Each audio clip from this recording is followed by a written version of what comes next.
Mağazalarda təhlükəli oyuncaqlar satılır. Uşaqlarınızı sevindirərkən ehtiyatlı olun.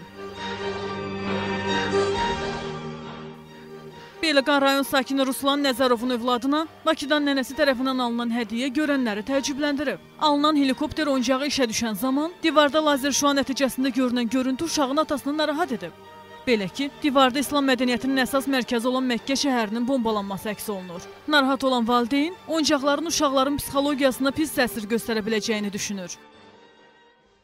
Bunların fikri ancaq o ola bilər ki, müsəlmanları bir-birinə düşmən eləmək, uşaqlarımızın psixologiyasını pozmaq, yəni İslamdan uşaqlarımızı, bizim xalqımızı uzaqlaşdırmaq, aralı salmaq.